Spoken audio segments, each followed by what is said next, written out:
Hi, guys, and welcome to the Moms and Murder Podcast, a true crime podcast featuring myself, Melissa, and dear old Mandy here with me tonight. Hi, Mandy. How are you doing? Doing great. How about you? Doing good. Tonight, we are going out of Florida. Can you believe it? We will no longer be in the state of Florida. For real this time. Yeah. No one was born in Florida that we know of. We did not go that far. We don't want to be in Florida anymore. So we are heading over to the Lone Star State, the state of Texas. Yay. So we're going to talk tonight about the case of Erin Caffey, and Mandy's going to introduce a little of this to you. So Erin Caffey, this has been a case that I had a lot of fun researching because there's just a lot of information out there. So just to kind of give you a background on Erin Caffey, she is a young woman. I would say she's probably one of the younger murderers out there. Sure. At least she was when she committed her crimes. She was one of three children who was born to the parents, Terry and Penny Caffey. They were a normal family. Yeah. They were very big in their church. They really just had dreams of raising a well-adjusted family. As we all do. Right. And they were successful at doing so until this incident happened. Yeah. Things kind of went south for them a little bit. But Erin Caffey was the firstborn, and she came into the world on July 27th, 1991. And in the years following her birth, Terry and Penny also produced two sons named Matthew and Tyler. So Erin's dad, Terry, actually worked delivering medical equipment to home health care patients. He was also in the process of becoming a pastor. He preached a few sermons at the church where they attended on a very regular basis. Penny was an accomplished seamstress, and she was a substitute driver for Meals on Wheels. She sang at church as well as Erin, and they were known. Erin especially was known for having this beautiful singing voice. And we watched, of course, we always watch something with this stuff. We watched the what's it called? Killer Women. Killer Women with Piers Morgan. Right. We watched that. And in it, she sang in the very beginning, she sang Amazing Grace, which if someone could tell me why every time they have these women murderers on TV and they're always showing off their talent, like it's America's Got Talent Prison Edition, and they always sing Amazing Grace. And I thought it was really, especially after you know what happened in this case, hearing her sing Amazing Grace was kind of chilling. It was creepy. It was beautiful, but it was very, very creepy. And as the intro, it was a little shocking. But nonetheless, that's a song they always go to. The Caffeys lived in a cabin set deep in the woods in an area called Alba, Texas. Actually, I think it was just outside of Alba, but that's going to be the closest town, I guess. It was right. It was pretty out there. If you're going to the grocery store, you're going to Alba. Right, exactly. But prior to them moving to Alba, they lived in a different part of Texas called Celeste, Texas, and Erin and her siblings attended public school there. But after they moved to the cabin in the woods, Erin and her siblings were pulled out of school, and they were homeschooled for about a year. Right. So it was kind of like they went to public school, then they were homeschooled, and then when Erin was a freshman in high school, she was allowed to go back to public school. That's what they wanted to do. I think all the kids actually did go back to school for a short time. It was during this period in freshman year when Erin, who was then 16, met some of her best friends who end up being key players in this case. Real good people. Yes. Yeah. Yes. A real stand-up crowd. Yeah. So their names were Charles Wilkinson, Charles Wade, and Bobby Johnson. And one thing that struck me as interesting was that these were all older teens. A lot older. Yeah. So Erin was 16, and then her best friends were 19, 20, and 18. Yeah. So I certainly was not allowed to hang out with 20-year-olds when I was 16, especially not 20-year-old boys. Right. Which I think the Caffeys had a problem with. I think they did, as we will soon find out.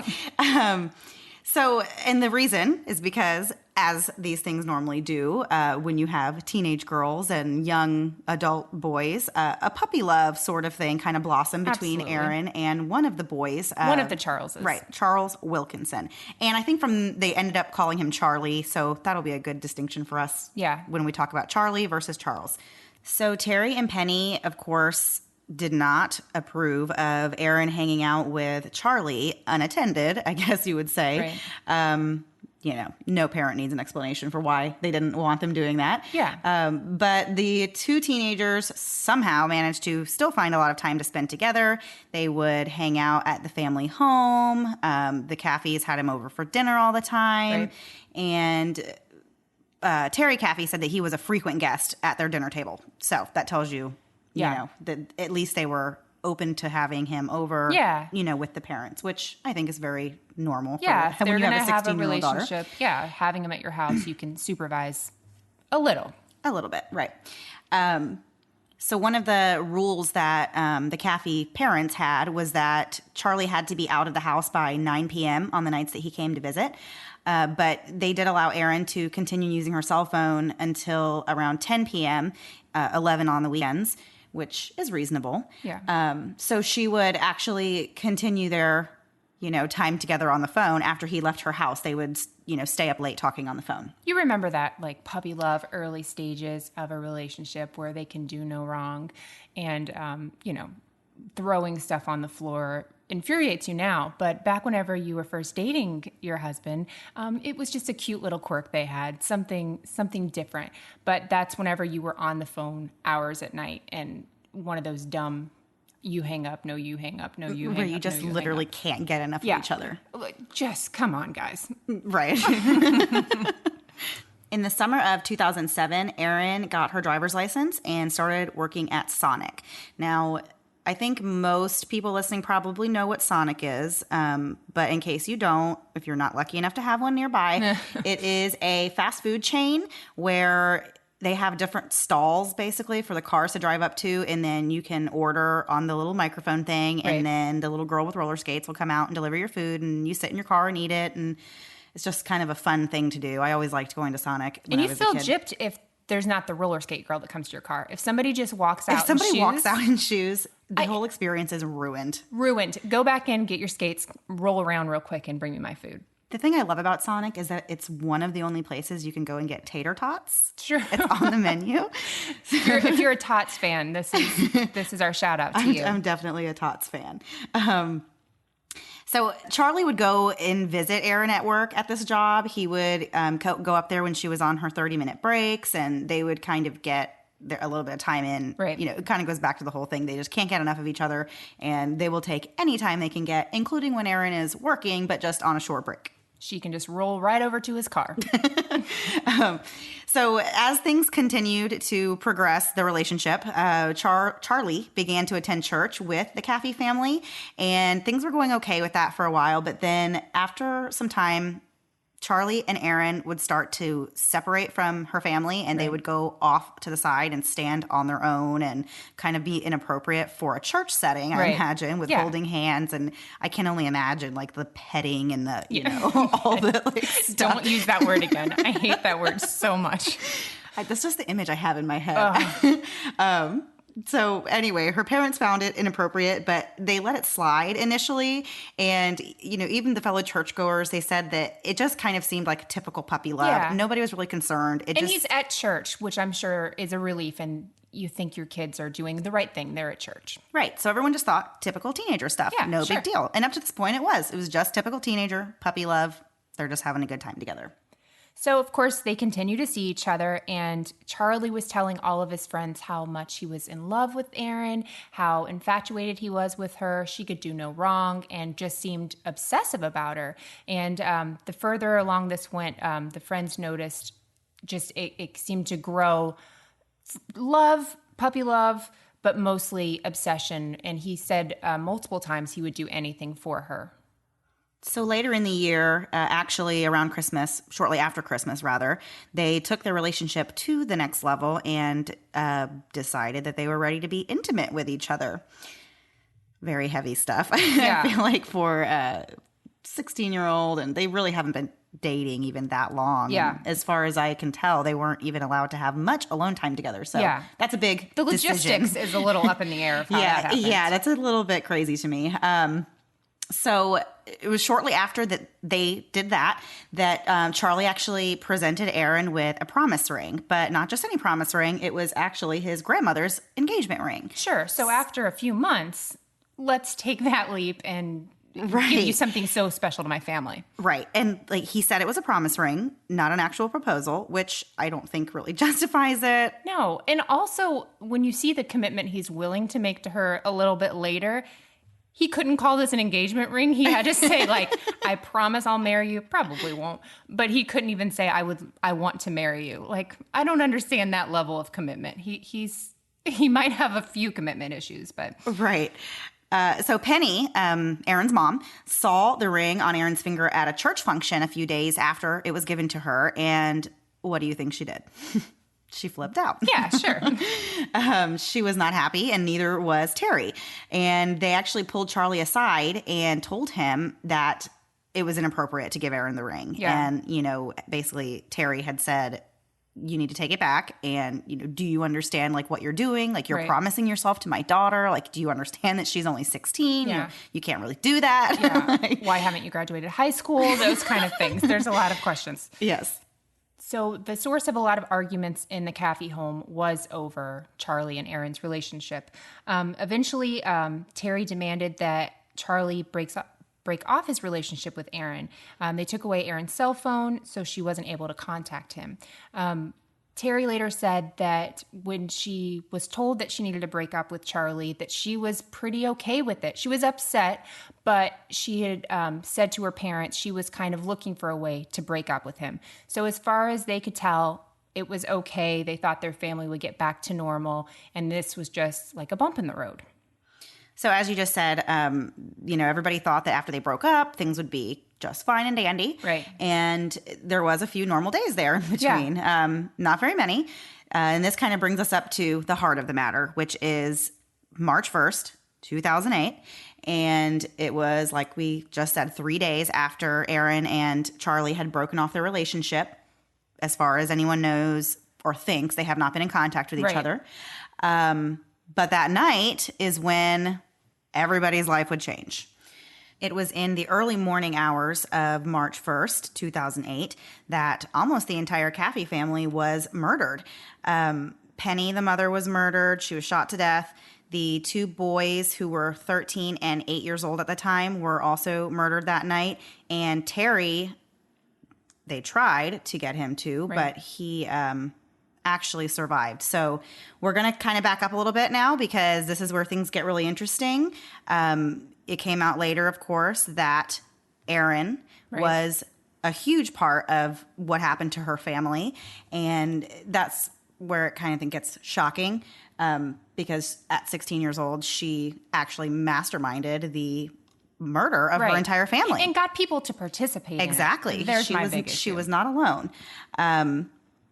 So between the hours of 11:46 p.m. and 12:48 a.m., so that would be the day before March 1st, Right. February. When do you get to February? I don't know what Yeah. day. Yeah. But the day before We don't March know if it was 1st. a leap year. Right, exactly. Exactly. Between 11:46 p.m. and 12:48 a.m., Erin had been calling Charlie from inside the Caffey home. She actually called 6 different times. And we found out through our research and through what's been put out there online, Right. that what she was actually doing was calling to confirm that her friends and boyfriend were still coming that night to complete this heinous crime that she wanted committed. It was on her calendar. She just needed to check that off for the day. So the boys and Bobby, Charlie, Charles, and Bobby Johnson is a female, by the way, because I know that was a little confusing for me at first when I first was reading the story. She was actually the girlfriend of Charles. And they first came to the residence as planned, and the family dog, the Caffey's family dog, was outside barking, so they turned around and left, because anyone knows if a dog starts barking, you just leave. Yeah.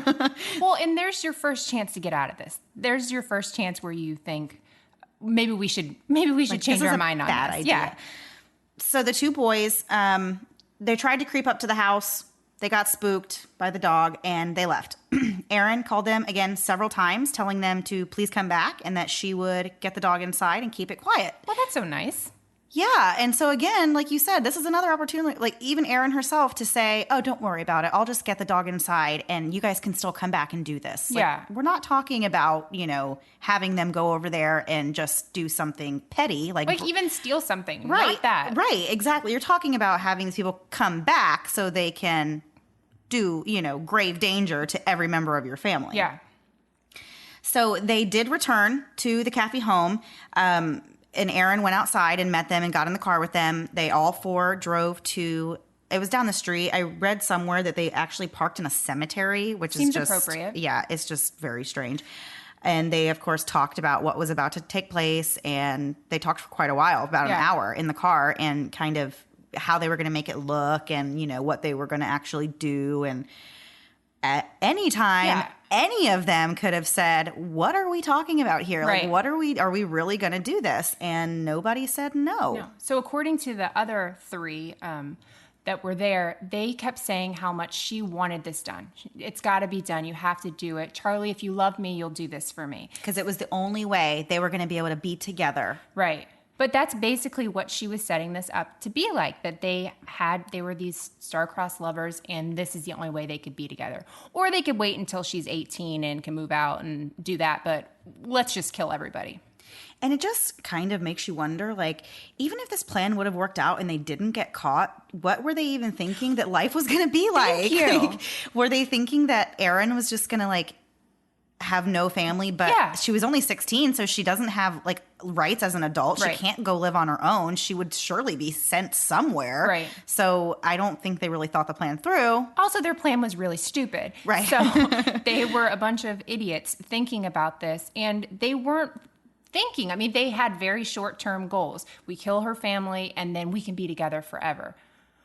What on earth? There's no... Oh my gosh, just take one of these scenarios all the way to the finish. Like, nobody ends up in Hawaii or on a private island. Exactly. Like, everybody's going to jail on this. But they stick around. They're really going to plan this terrible, terrible catastrophe. Hey guys, as you know, I'm someone who loves knowing a little about everything. I love the news. I love entertainment. I love it all. But sometimes I don't have enough time to get all the information, all the little details and the minutia of everyday news because my goodness, it's constantly going. But thanks to the Newsworthy podcast, I can get all I need in little bite-sized pieces. So if the stress of the news is getting you down, but you still want to know what's going on in things like the election, check out the Newsworthy. And in these 10-minute episodes, they're just on the go listening. I can listen to it quickly on a walk, on my way bringing my kids to or from school or one of their activities. When I'm in line at the grocery store, there's never a wrong time to listen to the Newsworthy. But if you feel bogged down by the news and kind of the negativity of it, but you still want to be informed on what's going on, the Newsworthy is the place to do it. Erica at the Newsworthy is an independent journalist, and her team does really all the hard work and research for you. I love that the episodes are so well-rounded, and there will be fun stuff like tech or big stories, but the way Erica gives this, efficient and neutral overview of the news, and in just 10 minutes each weekday, it's perfect. Just search The Newsworthy in your podcast app or go to thenewsworthy.com to start listening. Again, search for the podcast The Newsworthy, 2 words, The Newsworthy, to make staying informed easier and more enjoyable every weekday. It's been a while since I've had a baby of my own, and some days I miss it so much. The baby cuddles and baby smiles, but when it comes to diaper rashes, not so much. I remember the first time my oldest had a diaper rash, I was really devastated. Here's this tiny thing totally dependent on me, and now she's fussy and obviously uncomfortable, and I'm supposed to have the answers. Well, with time and treatment, it went away, but what I really wanted was to avoid it altogether. And now, baby butts rejoice. New Huggies Skin Essentials are here, a brand new dermatologist-approved line of diapers, wipes, and pull-ups training pants, all designed with baby's sensitive skin in mind. The wipes are thick and have 0 harsh ingredients for a great, gentle clean. Pull-Up Skin Essentials has got your big kid covered too, with a training pant that's ultra soft and breathable to help protect sensitive skin throughout potty training. Whether you're a first-time parent or a seasoned pro, make it easy on yourself and your baby with Huggies. Learn more at Huggies.com. Once again, head to Huggies.com to learn more. So the four of them drive back up to the Caffey home, and the two girls, Erin and Bobby, stayed in the back seat of the car while Charlie and Charles went into the house to commit the murders. Erin had left a door unlocked for easy access, so they would be able to get in without making a whole lot of noise. And of course, being that Charlie had been in the home many times, he kind of knew his way around anyway, so that wasn't an issue. They knew right where to go. They were quiet. They crept in while the family slept, literally under the cover of darkness. They entered this family's home, and just terrible. So when they came into the home, they were armed with a .22 caliber handgun and also 2 samurai swords. Oh, I will never understand this artillery they had with them. It just makes it so much worse to me. I don't get the samurai swords. I don't get any of it. It's just not like a sophisticated murder, I guess. These guys were never going to be a part of Ocean's 11. Like they were. No, and not at all. Yeah. During the police interrogation, actually, I want to talk about this for 1 second. Charlie claimed that he had tried to persuade Erin to change her mind, but she insisted on having her family killed. Even her brothers. Right. Even her little brothers. Right. Because I guess they decided they didn't need any witnesses, or they didn't. I don't know. Who knows why. I Very also read unnecessary. that she said they made fun of her a lot, which these are just babies. I mean, 8 and 13. Siblings, right. Yeah. Anybody who has siblings knows they can be very obnoxious. Yeah.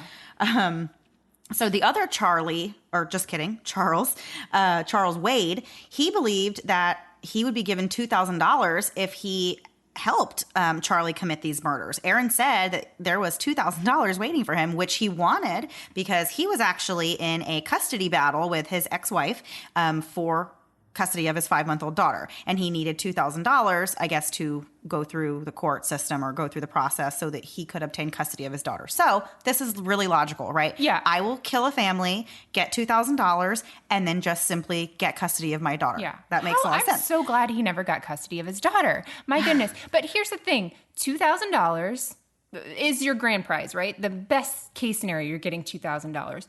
Worst case scenario or any other option is you go to jail for the rest of your life. So you couldn't have sold some plasma, couldn't have come up with any other plan to get this $2,000. Like, you've got to take this family out. The idea of accomplices makes me so mad. Like, you have nothing to gain in this. You're just along for the ride. Like, Charlie, you can see a little. He's mad at the family, whatever. Doesn't justify it at all. But these other two, like, they're not involved in any of this. What idiots. Why would you want to be a part of this? What in your brain says, let's go for a joyride and go kill these people? Accomplices make my brain hurt so bad. I guess in this case, I just equate it to that like pack mentality that you get whenever your friends are doing it. And it's kind of that, everybody's doing it, so I'm going to do it kind of, and of course, Erin made it seem like this was just no big deal. Yeah. And then when you have Charlie saying that he's willing to do it, well, then you have two people who are saying, yeah, let's do this. And so, those other two, I hope that I would not be persuaded that easily. But dear Lord, I hope you wouldn't either. But listen, if you called me and told me you were going to kill somebody, before you could finish your sentence, I would have this call on 3-way, which I think is still a thing you can do with phones, to 911 and telling them, you need to listen, she's going to kill these people. I am the Barney Fife of the world. I will never let somebody get away with a crime. So yeah, that's not an issue. The accomplice thing just blows my mind. So back to the story. Back to the story. We're heated. Yes. So it was around 2:00 in the morning, as I said previously. Terry Caffey was woken up to the sound of his bedroom door being flung open. Just kind of someone just burst in the room. Right. And immediately he heard gunshots ringing out, and he knew that they were under attack. Of course, at this point, he does not know what's going on. He doesn't know where his children are. He doesn't know where Erin is. All he knows is that someone is in his home shooting at them while they sleep. Right. I gives me chills even thinking about that, because that's like my worst nightmare. Somebody coming into my home at night while I'm sleeping and like. Well, you're disoriented immediately. Right. And you already have, they have a leg up on you at that point, because you have to take a while to come, figure out what exactly is going on. And this is why And if I haven't had caffeine at that point, it's really just done. It's like there's a good chance I wouldn't even wake up. I don't know. I guess that might be the best case scenario for me in that situation. So several shots were fired at Penny and Terry, and apparently the gun got jammed at one point while they were shooting at the parents. Right. And so Charlie, who was the one shooting initially, handed the gun over to Charles and asked him to clear the jam. And then Charlie used one of the samurai swords to stab Penny in the neck and nearly decapitated her. It's my goodness, just sickening. Yeah. Using a gun on someone is one thing, but I feel like it's a special kind of like mental thing to like be okay with like stabbing someone. Yeah. I don't have any like basis for saying that, but I feel like I've heard that before. It's that, more like, personal, I think. Is right. What you're told. A gun is quick. You can shoot it and you're not right up on, you don't have to be right up in their business when you're doing it. But to like take a sword and stab somebody with it, it's a special kind of monster. It really is. So Penny, of course, sadly was killed instantly, of course. If the gunshots didn't do her in, the sword definitely did. Yeah. And Terry was actually shot 11 times in total. Wow. So at this point, he blacks out, as I'm sure anyone would. How did he not die? 11 shots? It's crazy. I'm sure he was, like I said, he blacked out. And so the boys just assumed that they had successfully killed them both and left the room. Well, 11 shots, you'd think. Right. So during all of this commotion that's going on, the two young boys that were sleeping upstairs, of course, woke up and realized who was in the house. They knew who it was. They knew it was Charlie. Yeah. And, they were asking, like, why? Like, why are you doing this, Charlie? Like, don't do this. Why would you, do any of that? Well, to make a very gruesome story not as gruesome, the gun was turned on Matthew, the 13-year-old, and he was shot to death. And Tyler, who was 8, was actually hiding in his closet, and the killers actually went up there and stabbed him to death. Didn't shoot him at all, just took turns stabbing him to death. Which I think out of everything that's wrong with this story, this is the part that bothers me absolutely the most. Like, this kid was up there hiding, terrified. His parents have already been killed. His brother was just shot. Yeah. He's just trying to hide. And here comes these two monsters opening up the door and like just for no reason at all stabbing him to death. Yeah. So after Charles and Charlie are done with the family, they start going through Terry's wallet for money, Penny's purse, and Erin also gave them a code to their safe, which they were told there was $2,000 in, and that's what the money was going to go to for this wonderful custody battle of this poor, poor baby. So they get all of that, and then they're also instructed by Erin to grab a few things. She needs a few things for this new life on the run. Oh, she already had a bag packed. Yeah, she's ready. Don't forget my bag. She's just something else. So they get her stuff, and then they actually are going to start to light the blankets and stuff on fire to create a blaze about the whole house. Yeah, they're trying to cover up their tracks. These geniuses think that somehow this is just going to make everything fine and everybody rides off into the sunset. But what they didn't know is Terry Caffey had survived. So as they're driving away, he's pulling himself out of the house. He said that he looked over, saw Penny was basically decapitated, knew the boys were dead, and he knew he had to tell who did this to them. So with everything he could, he goes off. Now remember, they're out in the woods, so they don't have any really close neighbors. So he had to drag himself over 300 yards through the woods, through a creek where he almost drowned. Can you imagine? If I get a stubbed toe, I'm ready to lay on the ground and call it a day. Like, delete my internet history. I'm done. I'm dead. But this man, whatever, is able to will himself all the way over to a neighbor's house, which blows my mind. The only explanation I have for that is just pure adrenaline. Yeah. There's just no way. Yeah. So he did make it to the neighbor's house, and I forget, it was a long time that it took him. I can't remember the exact time period. I think it was over an hour. It was over an hour that it took him to drag his entire weight after being shot this many times. And so he's bleeding profusely. He's bleeding everywhere. So much so, actually, that when he got to the neighbor's house and basically just laid out on the neighbor's porch where the neighbor found him, the neighbor had said in the 911 call that he couldn't even tell you where Terry was bleeding Yeah. from, because I think his exact quote was like, where isn't he bleeding from? It Yeah. was like he was just bleeding so much, and he couldn't even tell the 911 dispatcher the location of his injury. Right. It was just that bad.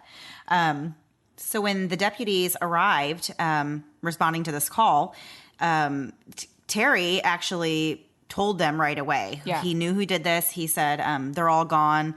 Charlie Wilkinson shot my family. Whoa. So just right then and there, he just said it, because as he said, he didn't know if he was even going to live or die. And he Right. wanted to make sure that he said who did this to his family. He wanted to make sure that that person was caught. Right. So being that it's a small town, the deputy knew the name, Right. Charlie Wilkinson. They were all well known. I think his son's friend was friends with them, so they knew where he lived. There was, no Right. secrets with this. And I heard like the officer just kind of like shook his head and kind of in disbelief and Yeah. was like, what? Like there's no way, Yeah. that Charlie was involved in something like that. Right. There's just no possible way. He would be wrong. He would be very, very wrong. So the deputy went to go find Charlie. He goes to the place he knew he was staying, and once inside, he told him to get dressed. I guess he was in his boxers or something. Right. Because after this all went down and the four of them left, Erin and Charlie went back to where Charlie was staying, and they were intimate with each other, Yeah. which is very, very odd. Her entire family was just murdered, Yeah. and they are just acting like, woohoo, you know? Yeah, so all of her excuses, none of this lines up with, what she would later say. Right. And then, of course, Charles and Bobby, they went their own separate way. Right. So they went to a different place, and Erin and Charlie went to their place. Which they could have done earlier in the night and just said, we're not going to join you on this murder spree. Exactly. But at this point, they decide to separate. A bunch of geniuses. So as the officers are getting Charlie and telling him to get dressed, they look over and see a shirt and his cowboy boots with blood on them. These people did not put any effort into hiding it, which good. I want them to be caught. But my goodness, if you're this dumb, why are you going through and thinking I guess that's why you think you're going to get away with it, because you clearly don't think things through at all. Well, I guess they certainly weren't expecting the police to be knocking on the door just a few hours later, because they assumed they lit the house on fire. They're just scot-free. Yeah. They weren't planning on having the police And they question thought them. Terry was dead. So they did think that. But, I mean, my goodness, you have to... If these people would watch one episode of Dateline, they would know they're always going to look at these, outside members of a family and old boyfriends and stuff, and they're just not that bright to get away with this. So after the officers collected Charlie, they brought him to the jail, and police obtained a search warrant to go back to his trailer and Look search around. for evidence, of course. Now that he's out of the picture, they figure they'll have free reign to just go rifling through all of his stuff and hopefully find some clues. Which was a catastrophe. That house was not a house. Oh my gosh, I saw the pictures. It was like hoarders mixed with typical young male that never cleans. That lives there. It was like Hoarders 2.0. It was terrible. I think a mattress was actually on the wall that somebody was sleeping. It was the weirdest, there was craziest stuff thing. everywhere. Yeah. There was no such thing as just looking around and locating what you were looking for. If a person with OCD walked into that room, they would immediately just die. I almost died just looking at pictures of the place. So the police did go back with a search warrant, like I said, and they did find something pretty noteworthy in the trailer. What did they find, Melissa? So when the officer gets into, I guess, Charlie's room / dungeon, they are picking stuff up, moving stuff around, and the officer thinks he's come in contact with a doll. So as he goes to grab the doll's head, a couple of eyes look up at him, and there sits Erin. And so he says... She's hiding under a pile of stuff. Well, you could do that there. There was piles everywhere. She had to have known that it would take a while for them to actually find her. But as the officer, says, "Are you Erin Caffey?" Because they had found her driver's license, because, again, these idiots leave stuff everywhere. She said, yes, and she said, "Where am I?" So here starts her defense. Right. So right off the bat, she just looks up at the officer and acts like she doesn't have a clue where she is or how she got there. Yeah. Well, first of all, she's been there before, I'm sure. And so this dungeon OCD nightmare, she's been there. So I don't quite get any of this. So, well, I don't either, but she concocted a story about how she must have been drugged because definitely she has absolutely no memory of the night before. Convenient. Yeah. So somebody allegedly kidnapped her, drugged her, must have murdered her family, but for some reason spared her. Yeah. It doesn't make any sense. And you ended up in your boyfriend's house. Right. But that's the story she's sticking with. So that's the story we're reporting on. Yeah. So the officers do a toxicology test on her to see what drugs are in her system. They also smell her clothing to see if, she's being pulled out of this fiery trailer, if her clothes smell like smoke. And they do not. So it really didn't take the police very long to get everyone in custody that was involved. They found them all very quickly before 10 a.m. the next morning. Yeah. Actually, really the same day, technically. So they went to sleep and woke up being arrested. Exactly. Really worth it. Right. So that did not go as planned, I guess, for them. Yeah. So the police did also take Charles, Wade, and Bobby Johnson into custody. And immediately Charles said that this was all Erin's idea. Right. He was promised $2,000. He had no problem at all saying who was behind this, which, of course, good for you at that point, I guess. I'm always happy when people confess. You're saving a lot of time. You've already committed murder, so I guess at this point you might as well tell the real truth about what happened. If you're going to commit murder, wouldn't you, decide pretty quickly, no matter what, I'm not going to say anything? They're always the officer asks them 2 questions. They're like, oh, yeah, by the way, killed a bunch of people last night. Right.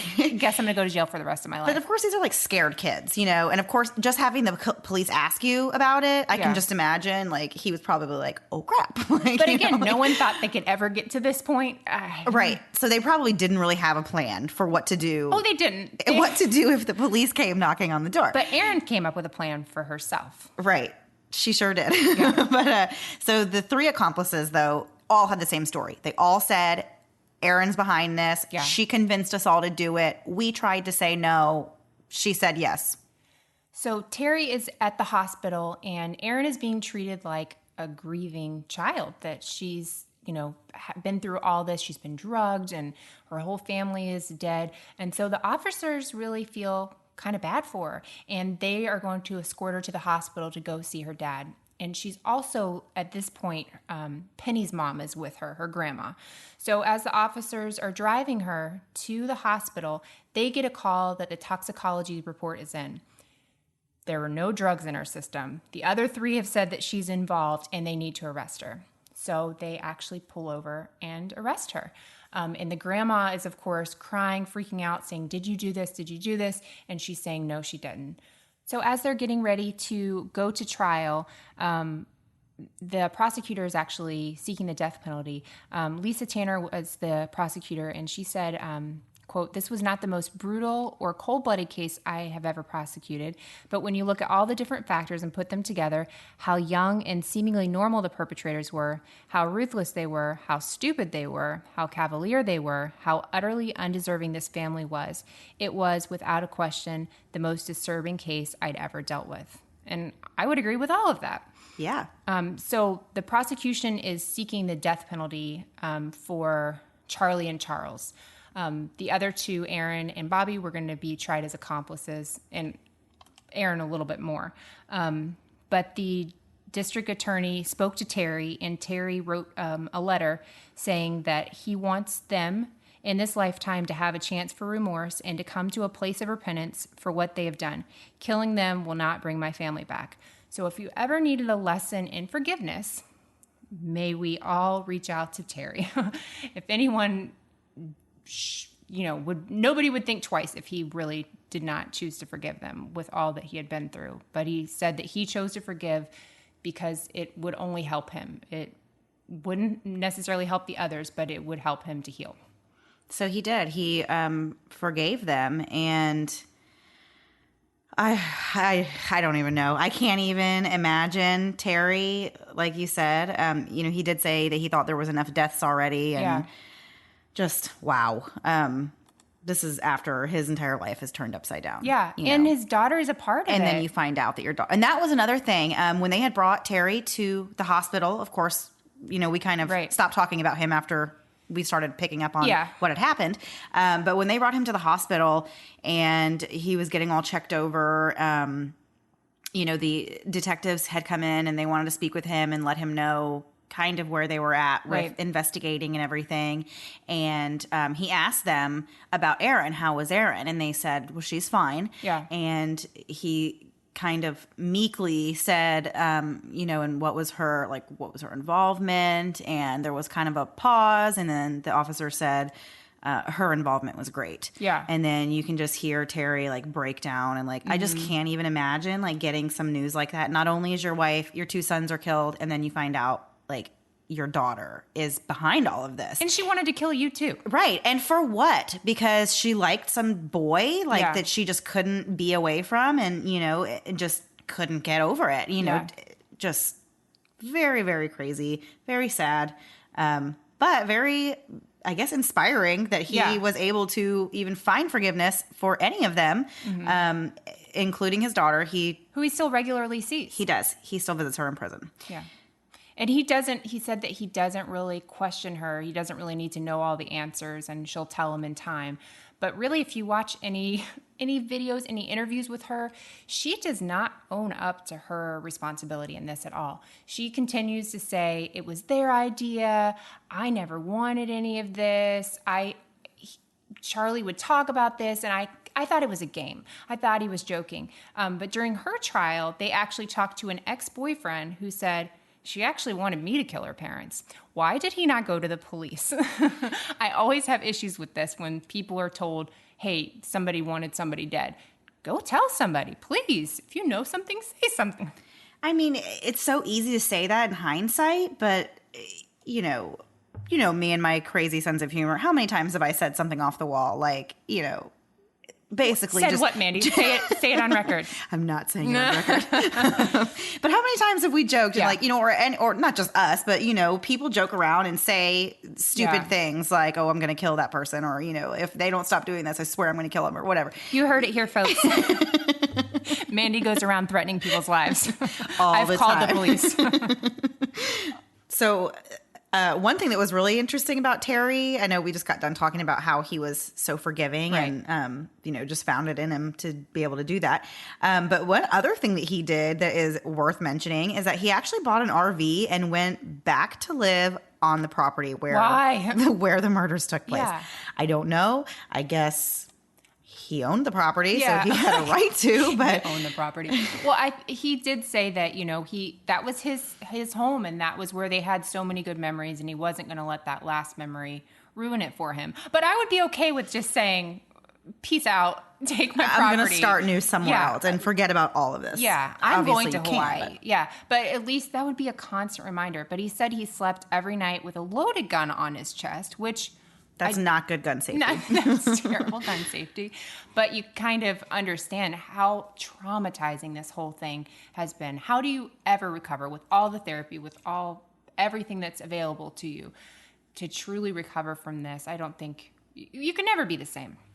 Fortunately, though, Terry actually did kind of bounce back from this as much as a person possibly can. Right. He no longer lives in the RV on the property. Thank God. Yes. Oh my gosh. He now has a brick house in Wills Point, which is 30 miles southwest of Alba, and it's just down the road from the cemetery where Penny and the boys are buried.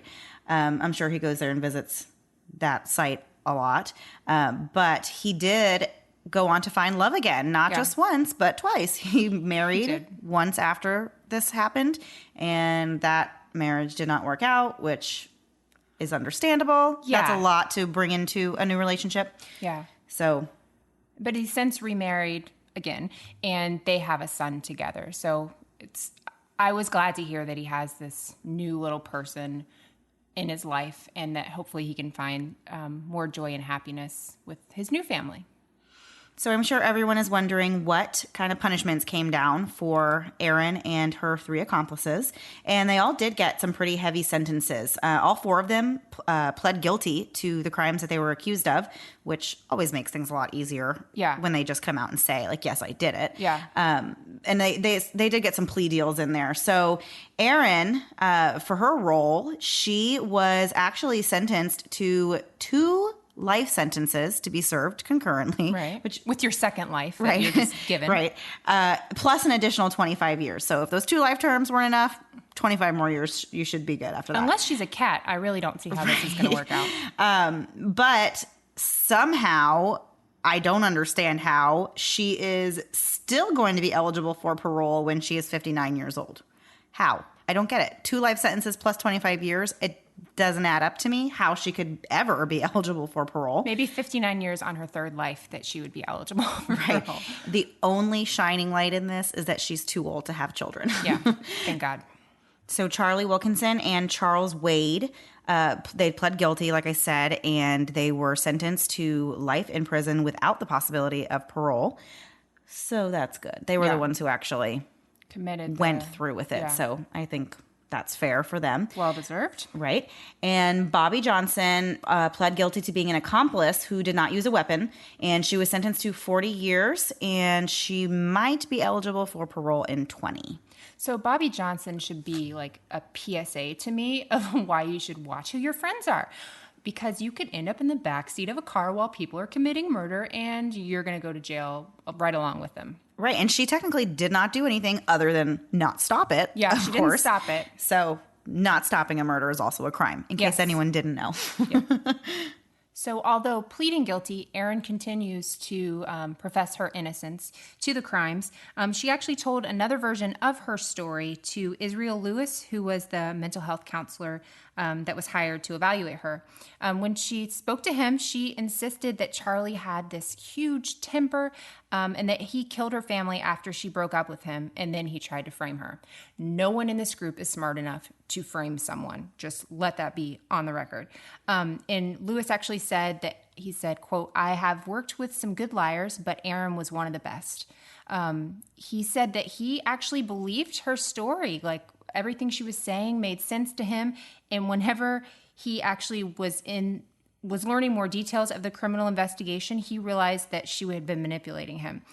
He continued to visit her, but he said what disturbed him most was that he could not really explain why she wanted this done. When asked about her family, you know, if they were bad parents or anything, she would always say they were the best parents you could have.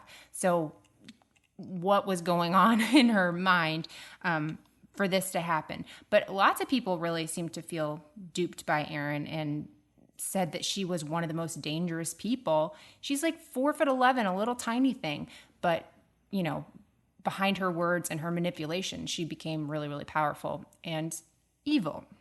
Her own therapist actually said, I don't have the exact quote, but said that she was the most dangerous person that she had ever met, and hoped that she would never cross anybody like Erin ever again. Yeah. And just to continue giving examples of Erin being a dangerous and crazy person, Bobby Johnson actually recalled how she had tried to convince Erin to change her mind and maybe just run away instead. Right. Which, hey, that would be totally reasonable. Let's just she would not get caught kill doing your family. that too, but nobody would be in prison. Exactly.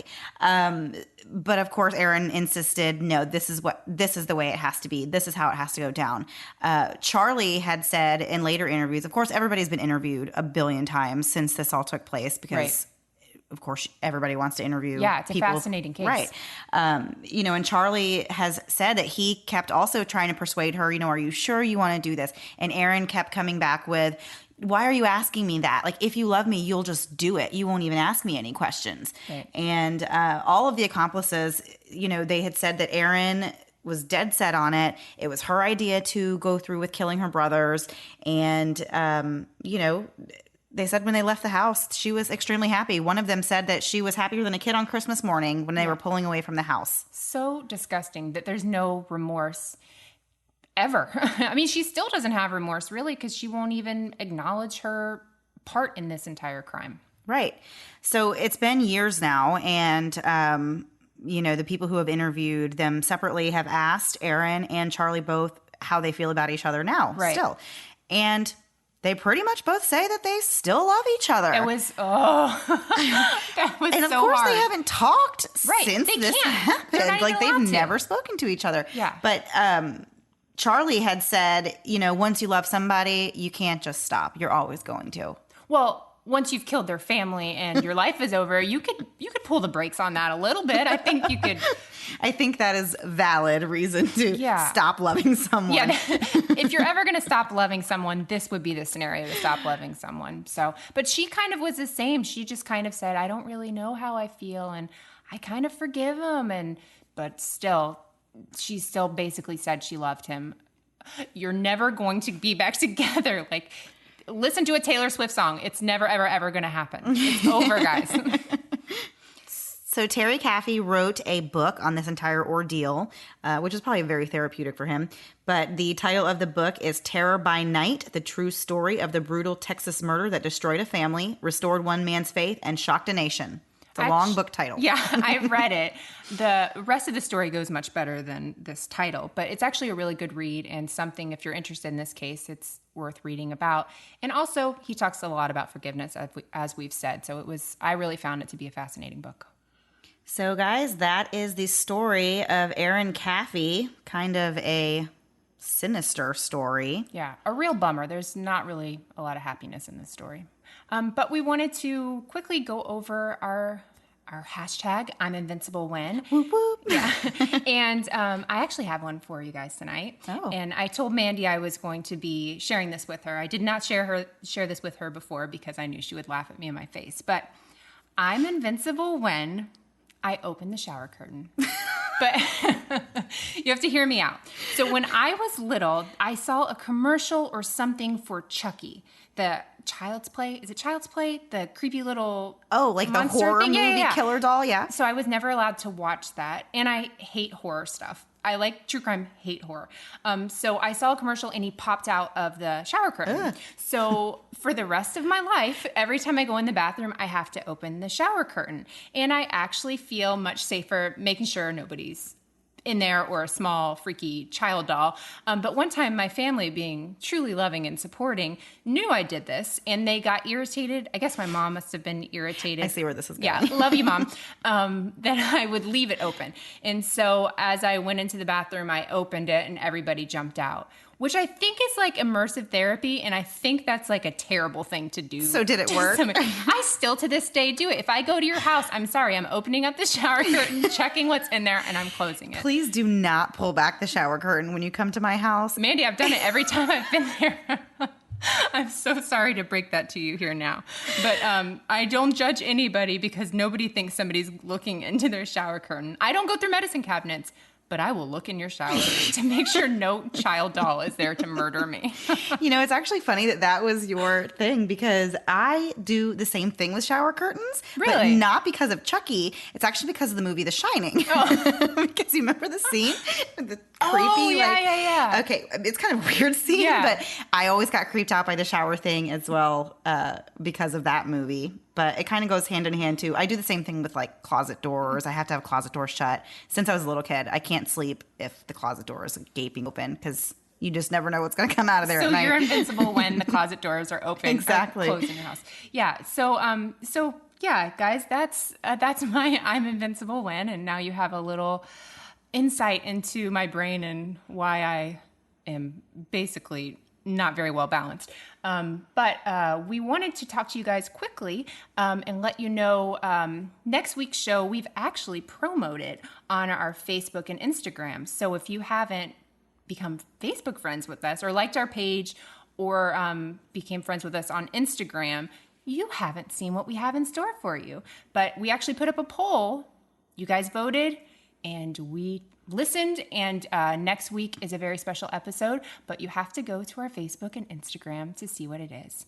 And we're going to leave you tonight with a promo from some of our friends down under. They are just another murder podcast, and we'll let them introduce themselves. Hope you guys have a good night. Bye-bye.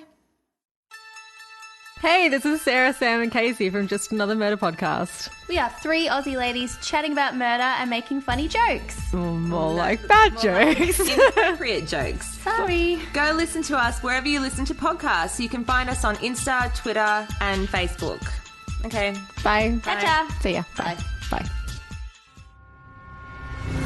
Thanks so much for listening to the Moms and Murder podcast. Make sure to check back with us next week for a new episode. You can also find us at momsandmurder.com, where you can connect with us via social media. Please make sure you subscribe and give us 5 stars, because giving us 4 stars would be a crime. Thanks so much.